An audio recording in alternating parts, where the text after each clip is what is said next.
Hi, I'm Coach Corey Wayne, and this is my video coaching newsletter. And the topic of today's newsletter is going to be accepting her past and still loving her.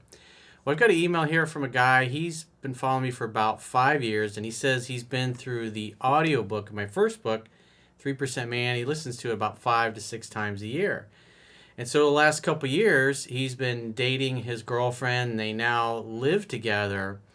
And so what's interesting is you've probably heard me say many times people can hide who they are for about the first 90 days of a relationship. And so obviously, when you live with somebody, there really aren't a lot of secrets, especially if you spend so much time together: breakfast, lunch, dinner, weekends, evenings.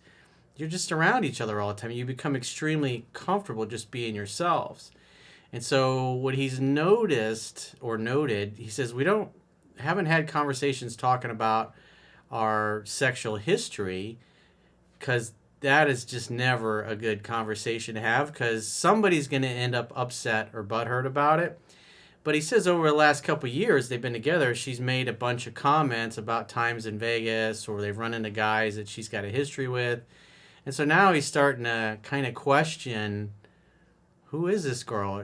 Because he's worried that obviously she's got a really long, extensive past of being very promiscuous with a lot of different dudes.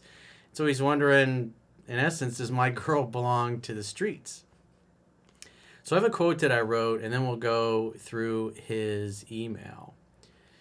The quote says, when you love and value yourself, you tend to only share your body with someone after you have first shared your souls and connected with them on a spiritual level. Having sexual partners who you feel nothing for but enjoy having sex with can often feel like you are wasting your essence and devaluing what you have to offer.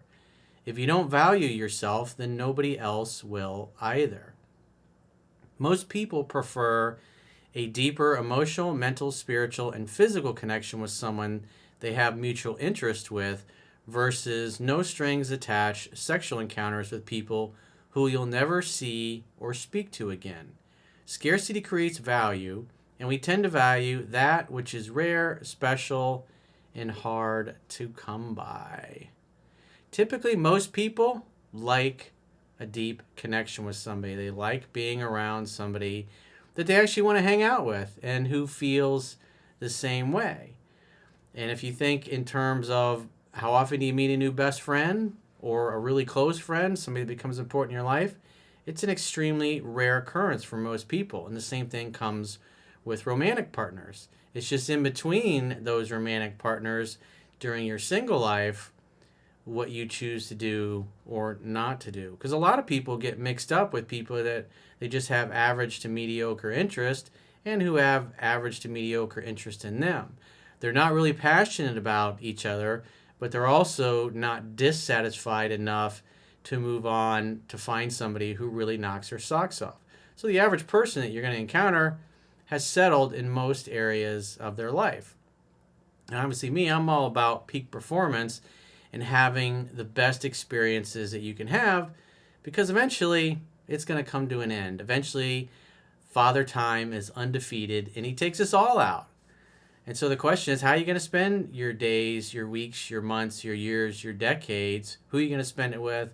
And what kind of life and lifestyle are you going to live? Because no matter what you choose, there's consequences to everything. Obviously, the more promiscuous you are, the more you sleep around, especially if you like going into the raw.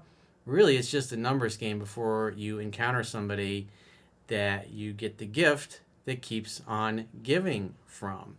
Everybody, every friend I've had, guys that I know that are in the pickup community, people that you would know if I mentioned their names, every single one of them has gotten something from somebody because of a result of that living like that. That's just, it's a numerical, statistical certainty that eventually, if you burn the candle at both ends, so to speak, you might get something a little funky that sticks around. So there's consequences to everything. And if you love having great experiences, especially whether it's with friends or with a woman that just sets your soul on fire, makes you feel joy in your heart, those kinds of connections are worth the wait. But most people don't wait for those to happen, and they certainly don't do the work on themselves that's necessary to become the person they need to be in order for something like that to happen when the opportunity does come along. So let's go, with all that in mind, let's go through this guy's email. He says, "Good morning, coach. I've been a follower for years, and I've read the book and listened to the audiobook 5 to 6 times a year for the last 5 years, and am currently in a relationship and living with a great girl of 2 years. We have great polarity, and she admires my mission and drive, which is a great compliment to my life. Her and I have never talked about past lovers because it's not my business, and I'm confident I'm a catch in mine and her eyes. But over the last 2 years, I've become privy to a long history of sexual encounters that I'd really wish I didn't know about. I'll hear her tell stories about times in Vegas or abroad, and a few times we've run into guys who she's had a history with. I'm starting to wonder if she's the girl I fell for at the onset." Well, the reality is that you're projecting your fantasy of what you wanted or what you hoped your girlfriend would be. And the reality is just something that men throughout history typically tend to prefer women with a low body count. It's just the way it is. You want to feel she's special and she's yours. She's only sharing herself with you.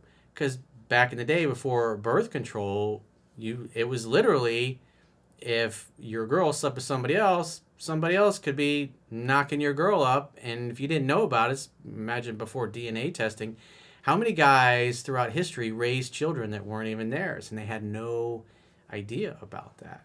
So it's something that from a guy's perspective, they can be, obviously, they're concerned about it. Like you look at in nature, when you look at lions will kill the offspring of other males that have mated with the same females in their tribe just because the kids aren't theirs. I mean, nature's pretty harsh about that. But everybody wants to feel like, hey, she's special, she's mine, she's different than everybody else. And then the reality is that you find out, well, I wasn't the first one. And that's kind of typical. I mean, let's face it, women tend to mature before guys do, and it's a lot easier, especially when women are younger, to start meeting and dating and hooking up with the alphas that they go to school with, and then it continues on into college or they go into a sorority. It depends on the person. The important thing to consider with this is especially her relationship history. Has she been loyal and faithful to her boyfriends in the past? What about her parents? Are her parents together? Have her parents been loyal and faithful to one another? Or is there a history of cheating? Has she been cheated on in the past?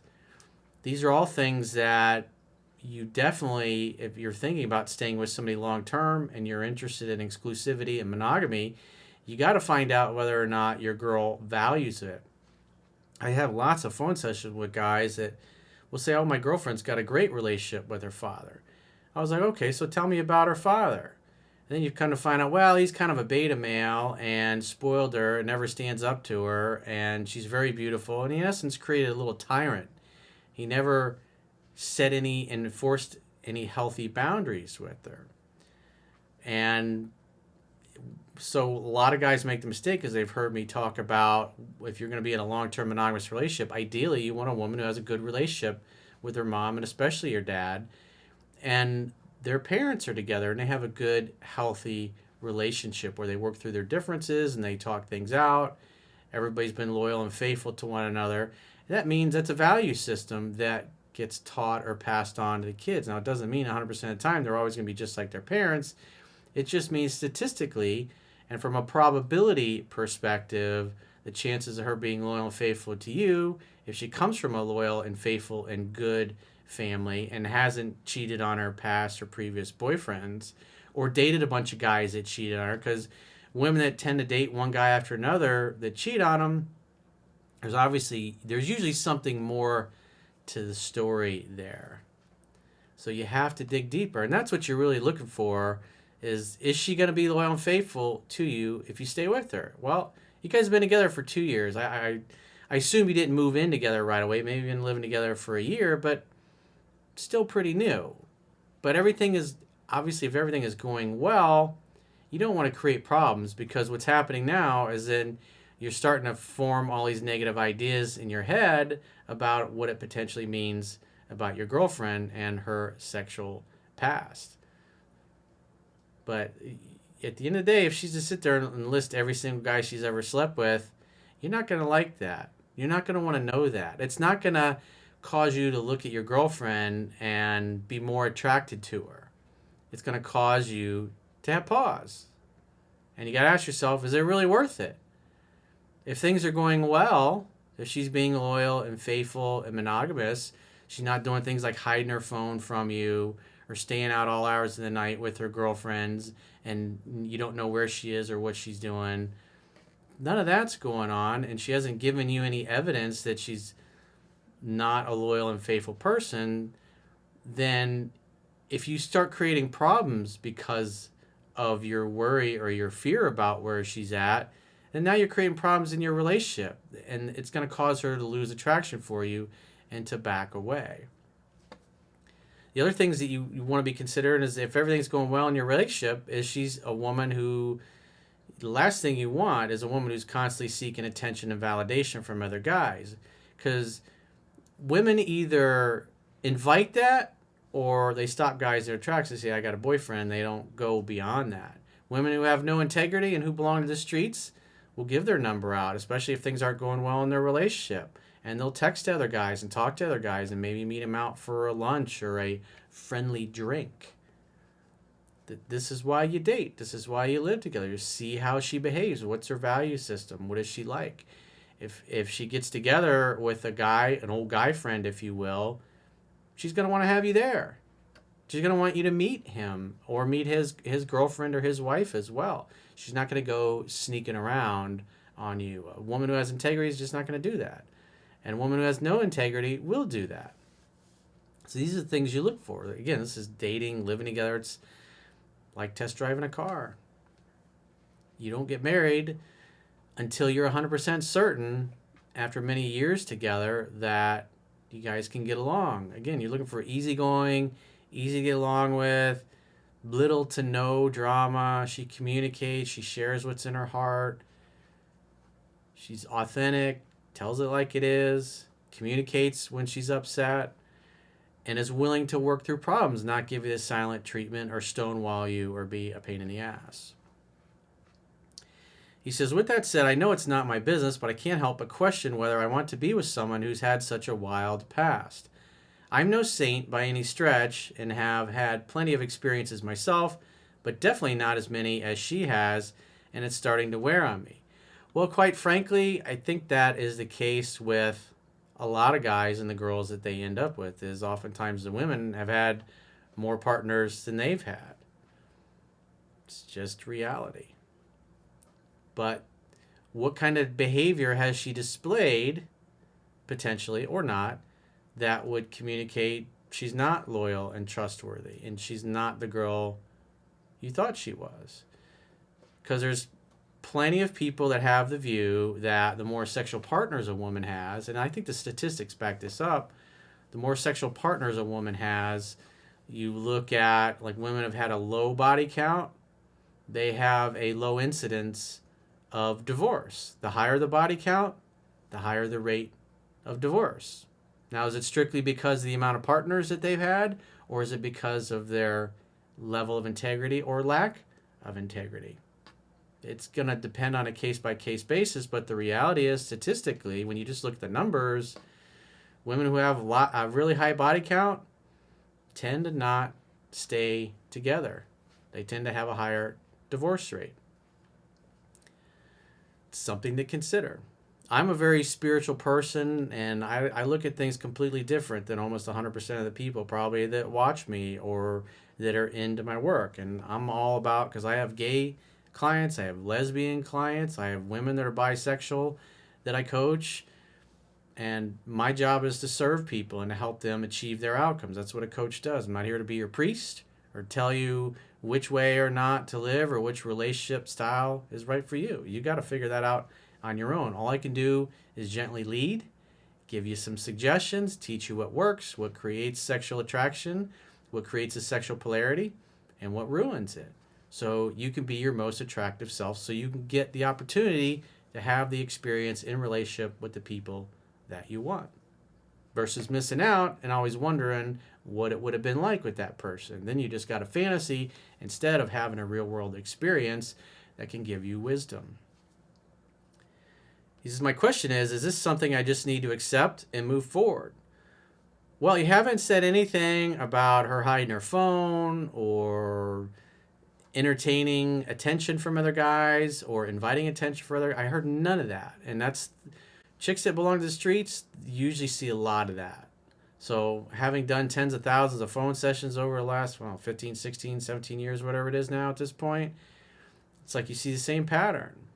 And if she's had more sexual partners than you would like, but she's never displayed any kind of behavior that would show that she's disloyal and won't be faithful, you got to give her the benefit of the doubt. Why create problems when none exist?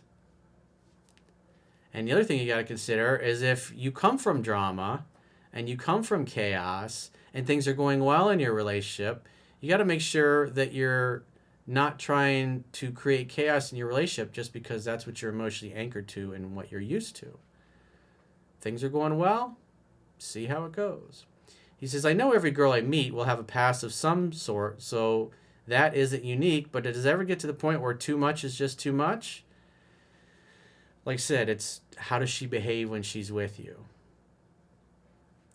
Has she displayed any behavior that would cause you to doubt she's going to be anything but loyal and faithful? And if the answer is no, then you shouldn't be creating drama in your relationship unnecessarily. Now, she's seeking attention and validation from other guys all the time, even though when things are supposedly going great and she says she's really happy and in love with you, then yeah, a chick like that, she belongs to the streets, and I would never marry somebody like that. Because it's just a matter of time before she's bored or whatever, enough time has passed, you've been together enough and you get bored with each other, just go out and sleep with somebody else and not feeling remorse. Those women are out there. He says, I'm not worried about her comparing me to them or that I'll lose her to anyone from her past. It would be her loss. But I want to make sure I'm making the right decision if she could potentially be the future mother of my children. Well, it's still kind of early. You don't know what you don't know yet. And you probably have only lived together maybe a year, maybe 6 months. See what happens after 2, 3, 4 years of living together. If it's easy and it's effortless and you guys fit like a glove, it's like putting on an old pair of shoes, that's what you want.